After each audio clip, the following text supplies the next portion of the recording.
Assalamualaikum warahmatullahi wabarakatuh. Perkenalkan, nama saya Lisa Aryani. Saya dari kelas 6B Matematika, UIN Sultan Toha Saifuddin Jambi. Baiklah, pada kesempatan kali ini saya akan sedikit menjelaskan tentang proposal penelitian saya. Selamat menyaksikan.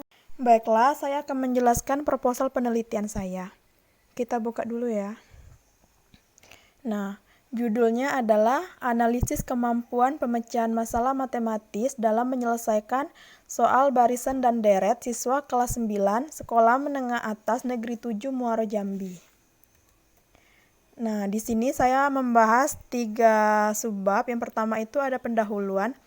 Di pendahuluan ada latar belakang masalah, fokus penelitian, rumusan masalah, tujuan penelitian, dan kegunaan penelitian. Di bab 2 itu ada landasan teori. Di sana ada kajian teori dan studi relevan. Dan pada bab ketiga ada metodologi penelitian. Di sana ada pendekatan dan metode penelitian, setting dan subjek penelitian, jenis dan sumber data, teknik pengumpulan data, teknik analisis data, dan teknik pemeriksa keabsahan data. Kita masuk yang pertama, yaitu pendahuluan. Nah, di pendahuluan ini, kemampuan pemecahan masalah ini belum dikuasai oleh siswa. Masih banyaknya siswa yang belum optimal dalam memecahkan masalah. Nah, rendahnya kemampuan pemecahan masalah siswa di Indonesia dibuktikan dengan adanya hasil tes yang dilakukan oleh 2 studi internasional atau PISA pada tahun 2018 dan TIMSS pada tahun 2015. Nah, PISA sendiri itu maksudnya adalah Programmer for International Student Assessment. Dan untuk TIMSS itu adalah International Mathematics and Science Study. Tujuan PISA adalah untuk mengukur tingkat kemampuan siswa dalam menggunakan pengetahuan, keterampilan matematiknya dalam menangani masalah sehari-hari. Nah, masih banyak siswa yang hanya mampu melaksanakannya pada tahap awal, yaitu menuliskan hal yang diketahui saja. Sedangkan pada tahap selanjutnya, para siswa kebingungan sehingga tidak menjawab soal yang diberikan atau mencari jalan keluar dengan meminta jawaban dari teman sekelasnya. Guru juga menjelaskan bahwa siswa juga menganggap pembelajaran matematika merupakan pembelajaran yang sulit. Bahkan masih banyak siswa yang cenderung pasif dalam pembelajaran matematika.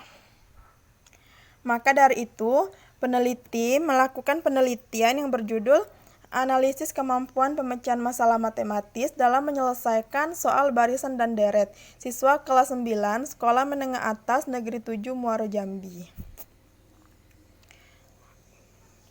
Yang B ada fokus penelitian. Yang pertama itu fokusnya adalah kelas 9 Negeri 7 Muaro Jambi yang memiliki kemampuan matematis tinggi, sedang, dan rendah. Yang kedua, objek yang diamati adalah kemampuan matematis siswa pada soal materi barisan dan deret aritmatika. Yang C ada rumusan masalah.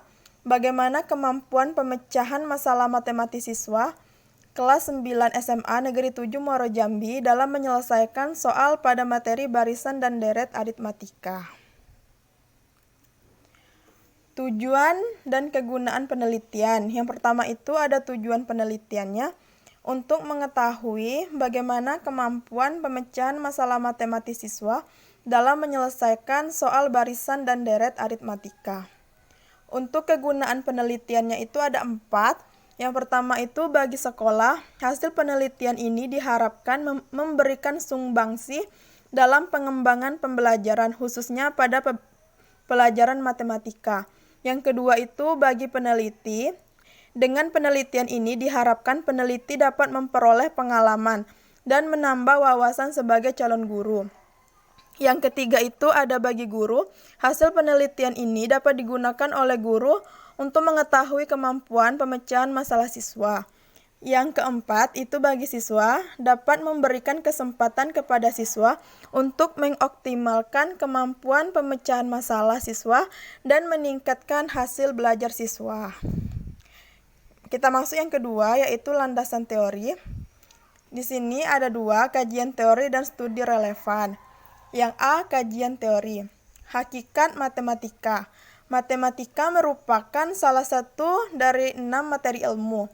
Keenam jenis materi ilmu tersebut menurut Dimyati adalah matematika, fisika, psikologi, biologi, ilmu-ilmu sosial, dan linguistik. Matematika adalah sebagai suatu bidang ilmu yang merupakan alat pikir, berkomunikasi, alat untuk memecahkan persoalan praktis yang unsur-unsurnya adalah logika dan intuisi, analisis dan konstruksi, generalitas dan individualitas. Secara etimologi, matematika berasal dari bahasa Latin matenen atau mathemata yang berarti belajar atau hal yang dipelajari. Bahasa Inggrisnya things that are learned.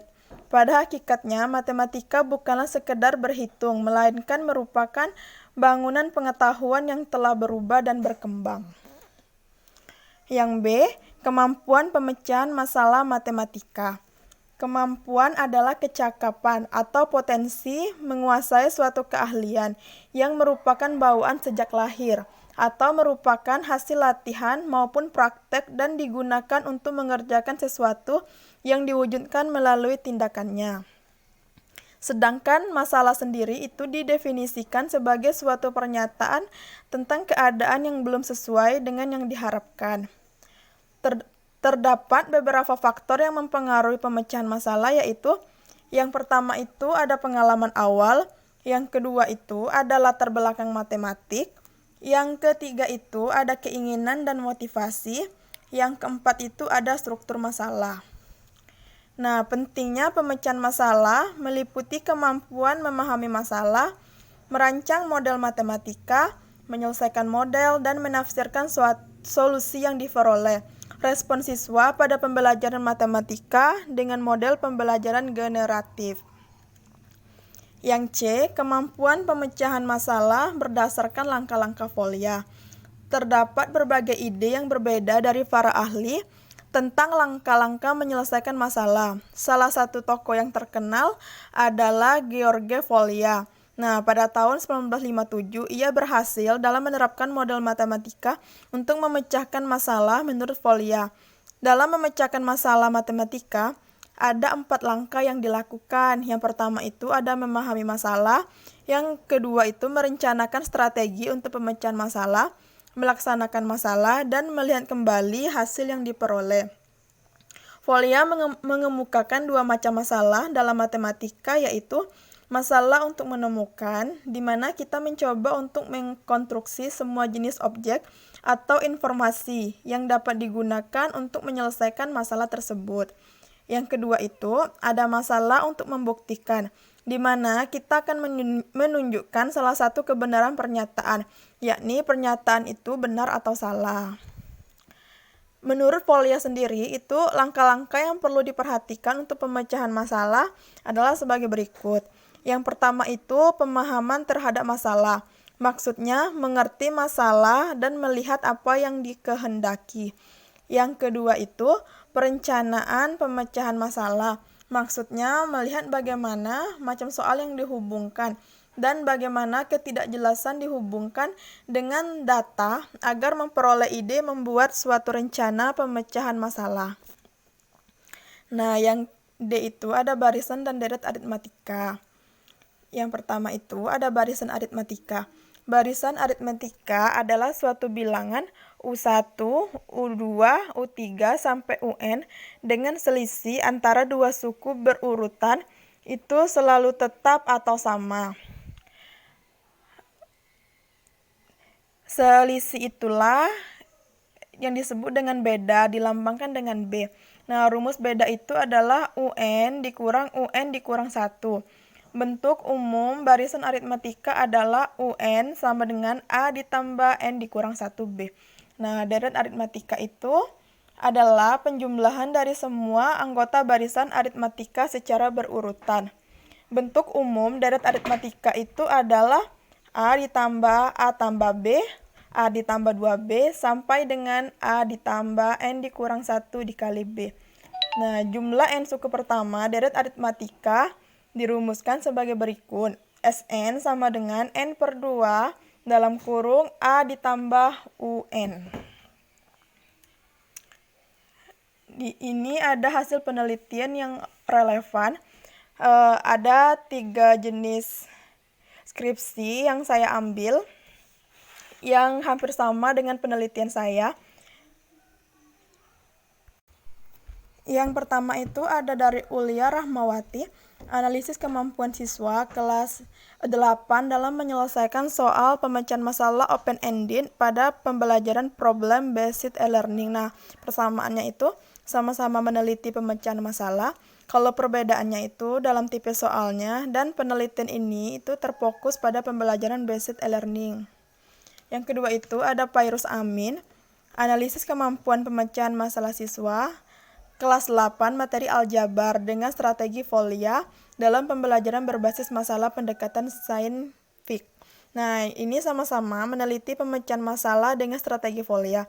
Perbedaannya itu pada materi soal, dan peneliti ini terfokus pada pembelajaran berbasis masalah pendekatan saintifik.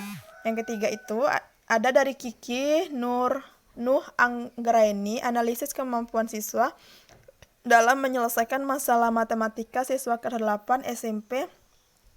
Nah, ini sama-sama meneliti pemecahan masalah. Kalau perbedaannya itu dalam tipe soal dan teknik analisis data. Kita masuk yang ketiga, ada metode penelitian. Di sini ada 6, seperti yang saya sebutkan di awal. Yang pertama itu ada pendekatan dan metode penelitian. Pendekatan penelitian. Penelitian ini termasuk penelitian kualitatif. Jenis penelitian kualitatif itu adalah cara kerja penelitian yang menekankan pada aspek pengalaman data demi mendapatkan kualitas dari hasil suatu penelitian. Yang kedua itu ada metode penelitian. Penelitian ini menggunakan metode penelitian deskriptif. Penelitian deskriptif adalah penelitian yang dilakukan untuk mengetahui variabel mandiri, baik satu variabel atau lebih. Setting dan subjek penelitian. Lokasi penelitian. Penelitian ini dilaksanakan di SMA Negeri 7 Muaro Jambi yang beralamat di Jalan Jambi Suwakandis, Desa Sponjan, Kecamatan Kumpe, Kabupaten Muaro Jambi. Untuk subjek penelitiannya adalah siswa kelas 9 SMA Negeri 7 Muaro Jambi tahun pelajaran 2020-2021. Jenis sumber data di sini memakai 2 jenis, yaitu yang pertama data primer merupakan data yang diperoleh langsung dari sumbernya atau objek penelitian. Yang kedua itu ada data sekunder. Data sekunder merupakan data yang sudah diterbitkan atau digunakan oleh pihak lain. Sumber data utama di dalam penelitian ini ialah kata-kata, tindakan, dan selanjutnya sumber tertulis.